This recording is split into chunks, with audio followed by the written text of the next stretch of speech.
This is the classic fairy tale story of Rapunzel. It is brought to you by Stories to Grow By. Part 1. The Carpenter and His Wife. Once upon a time, there lived a carpenter and his wife. More than anything, they wanted a child of their own. At long last, their wish came true. The wife was going to have a baby. From the second floor window of their small house, the wife could see into the garden next door. Such fine, fresh rows of plants and flowers there were. But no one dared to go over the garden wall to see them up close, for the garden belonged to a witch. One day the wife was looking down at the garden from her window. How fresh-looking were those big green heads of lettuce! "It is just what I need to eat," said the wife to her husband. "You must go and get me some." "But we cannot," said the carpenter. "You know as well as I do that the garden belongs to the witch who lives next door." "If I cannot have that lettuce," said the wife, "I will not eat anything at all." What could the carpenter do? Late that night he climbed over the garden wall. With very quiet steps he took one green head of lettuce. With more quiet steps he went back over the garden wall. His wife ate up the lettuce right away, but eating the lettuce only made her want more. If she could not have more lettuce, she said, there was nothing she would eat at all. So the next night the carpenter climbed back over the garden wall. He picked up one more head of lettuce. All at once came a high, loud voice. "Stop! What do you think you are doing?" I'm getting lettuce for my wife," said the carpenter. "You thief!" yelled the witch. "You will pay for this." "Please," said the carpenter, "my wife is going to have a baby. She saw your lettuce and wanted it so very much." "Why should I care about that?" shouted the witch. "I will do anything," said the carpenter. He thought, "Maybe I can build her something." "You say you will do anything?" said the witch. "Yes," he said. "Fine," said the witch. "Here's the deal. Go ahead. Take all the lettuce you want. Your wife will have a baby girl, and when she does, the baby will be mine." "What?" said the carpenter. "I would never agree to that." "You already did," said the witch, and she laughed an evil laugh. Ha ha ha. Part 2. The Tower. Soon the wife had a baby girl, just as the witch had said. To keep the baby safe from the witch, the carpenter built a tall tower deep in the woods. He built stairs that led up to the room at the very top, a room with only one window. He and his wife took turns staying there with the baby. But the witch had a magic ball. The ball showed her just where the baby was, at the top room of the tower. One day when the carpenter and his wife were both in the house, she cast a spell over both of them. They fell into a deep, deep sleep, and at once the witch went to the tower. At the top room the witch said to the baby, "I will call you Rapunzel, for that is the name of the lettuce that brought you to me. Now, Rapunzel, you are mine." But the witch did not know how to care for a baby. Rapunzel grew into a child, and the witch did not even know how to cut her hair. The girl's blonde hair grew longer and longer every day. All the witch could do was keep the child locked in the room at the very top of the tower. She told the girl that the world was a very bad place, and that was why she could not leave the tower. As she grew up, many times Rapunzel said to the witch, "There is nothing here for me to do. Why must I stay in this tower all the time?" And the witch shouted back, "I already told you so many times. The world is a very bad place. Now go comb your hair and be quiet." "But is it really so bad out there? Sometimes I hear people laughing down below," Rapunzel would say. At such times the witch would yell, "How many times do I have to repeat myself?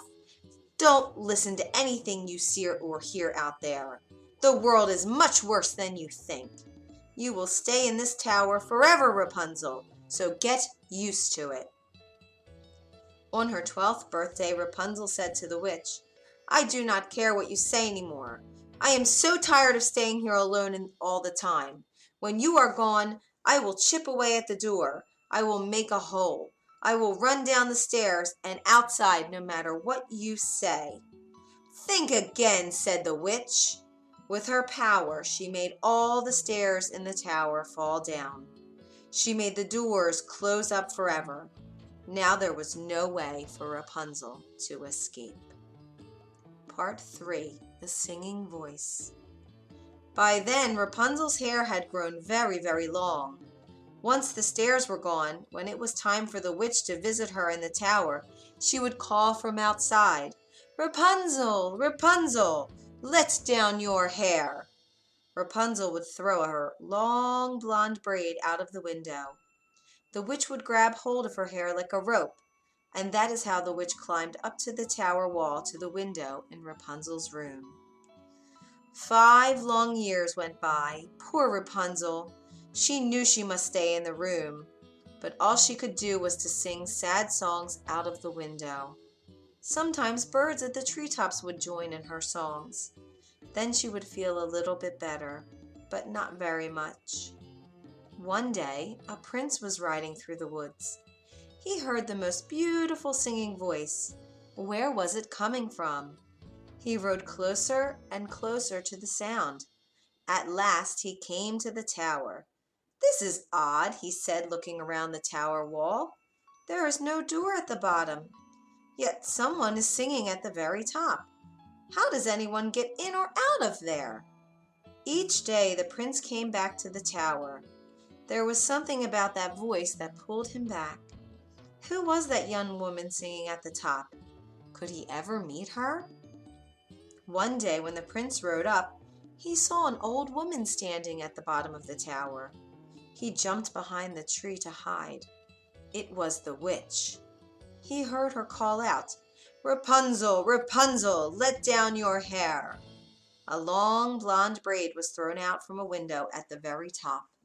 The old woman grabbed onto the braid and she climbed the wall to the top of the tower. "Aha!" said the prince. "So that is how it is done." And he waited and waited. After a bit, the braid was thrown from the window again. The witch climbed back down the wall and then she left. The prince waited some more. Then he stepped up to the tower. In a voice that sounded as much like the witch as he could, he called out, "Rapunzel, Rapunzel, let down your hair." In a moment, the same long blonde braid came out of the window. It worked, thought the prince, and he climbed up the wall of the tower. You can be sure that Rapunzel was very surprised to see the prince climb through her window. She had never seen a person up close before other than the witch, and never a man. "Who are you?" she said in fear. "Do not worry," said the prince. "I am a friend." "But I do not know you," said Rapunzel. "I feel as if I know you," said the prince. "I have heard you singing songs from up here day after day. I love your voice, and I love it when the birds sing with you too." "Yes, I like that too," said Rapunzel. "It may be the only thing I like, since I must stay here in this same old tower day after day, my whole life long." Rapunzel told the prince about the witch. She told him that since the world was such a very bad place, she must always stay in the tower forever. "But the world is not as bad as she says," said the prince. He told Rapunzel about flowers and festivals, games and gardens. He told her about puppies and puddles, strawberries and secrets. Many hours went by. At last Rapunzel said he must go. The witch may come back at any moment. "Very well," said the prince, "but I will be back tomorrow." Rapunzel threw her braid out the window and the prince climbed down. The next day the prince climbed back up to Rapunzel's room. He said, "I have a surprise for you," and he had brought strawberries for her. As she tasted a strawberry, Rapunzel thought, "Now I know that what I was told is not true. The world can be a very fine place. I must get out of this tower as soon as I can. But how?" Part 4. Plan to Escape. One day the prince said, "If only you could get out of this tower." I can come and go by climbing up the walls by holding onto your braid. But once I am down, how can I get you down too?" "I know," said Rapunzel. "Bring me a ball of silk each time you come. I can weave the silk into a ladder. Silk folds up so small that the witch won't see it. When the ladder gets long enough to reach the ground, we will both be able to climb out of here." "That's it," said the prince. Then he moved closer to Rapunzel. "We will both be free. When we are out in the world, will you marry me?" "Yes," said Rapunzel, "I will." Every day after that, the prince brought a ball of silk to Rapunzel. Over time, she weaved the silk into a long ladder. On Rapunzel's 18th birthday, the witch spoke to her in a sharp voice. "Before you open your mouth this time," said the witch, "know this. I am sick and tired of hearing you talk about how alone you are in this tower all the time. It isn't going to change, Rapunzel, forever." "Who says I'm alone in this room all the time?" said Rapunzel. "What?" said the witch. "Who has been up here with you?" No one," said Rapunzel at once in fear. I mean no one but you." The witch did not believe her. She started to look everywhere in the room for something to prove that someone else had been there. Soon she found the ladder. She held it up high in the air. She yelled, "What is the meaning of this?" "My friend the prince brought me the silk," said Rapunzel. "You will never see this prince again," yelled the witch. She took out a knife, snip, snap, and Rapunzel's lovely braid was cut off. Holding the braid in one hand, the witch laughed an evil laugh. Ha! With a stroke of her magic, Rapunzel was cast away to a faraway desert. Then the witch stayed in the tower room. She knew that soon the prince would come back. Part 5. The Last Climb. The witch did not have to wait long. Soon the prince was calling at the bottom of the tower in a voice that was supposed to sound like her own. "Rapunzel, Rapunzel, let down your hair." So that is how he did it, thought the witch. Holding tightly to one end of Rapunzel's braid, she threw the braid out the window. The prince took hold and climbed up. When he got to the window, he was much surprised to see the witch. "Where is Rapunzel?" he called out. "What have you done with her?" "You will never see your Rapunzel again," yelled the witch. The witch pushed the prince so hard that he lost hold of the window. Down, down he fell. The prince landed on some bushes below. That helped with the fall, but the bushes had very sharp thorns. Some of the thorns went into his eyes, and our poor prince was blind. Part 6. The Desert. For 2 years the poor blind prince wandered the world looking for Rapunzel. From morning to night he called for her, but it was no use. At last he reached a desert. One day he heard a beautiful voice singing.